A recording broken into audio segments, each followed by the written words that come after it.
We talk about the history of the Filipinos. As you pass the walls of the Filipino-American National Historical Society Museum in downtown Stockton, they tell of a rich and diverse history of the Filipinos, the hardships they faced and overcame coming to America. We started from the beginning, the Spanish-American War. History includes thousands of Filipinos who migrated to America and worked in the fields and canneries. It tells us of the struggles of the working class, the social injustices they faced, and everything in between. We're trying to tell that story, and not let history repeat itself. The hope of Erwin Mina, who is the board president of the museum, is for the newer generations to learn from the history and from those who struggled before them, so they can have greater success in life and achieve higher goals. So they can make these decisions to get their masters, to get their doctorates, to become plumbers, or whatever. Tougher times in the earlier days is perhaps best illustrated through Larry Itliong,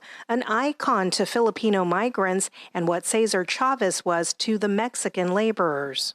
We farm workers should have an organization of our own. That's Larry Itliong here. Okay. And this is Dolores Huerta. And you have Cesar Chavez. Larry came to the U.S. in 1929 at age 15 and immediately began harvesting crops and canning fish across many states. He later moved to Stockton and got involved in the Agricultural Workers Organizing Committee, which was attempting to form a union for farm laborers. He staged over 1,500 Filipino strike, a walkout. And the way he did it is it was during picking season, and that's the most lucrative time.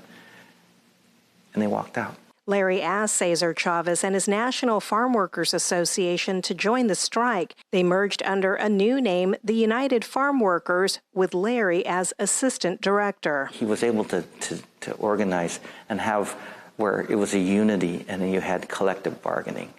So all of a sudden, you had the capability and power against a $5 billion industry. The Delano workers' strike lasted 5 years and resulted in one of the most important victories in American labor, ending with a contract. The country was ripe for social justice. And Larry's legacy continues. In 2021, Filipino-American artists gathered at Brava Theater in San Francisco to create a brand new musical about the life, struggles, and achievements of Larry Itliong. It has roots that go back to Pangasinan, Philippines.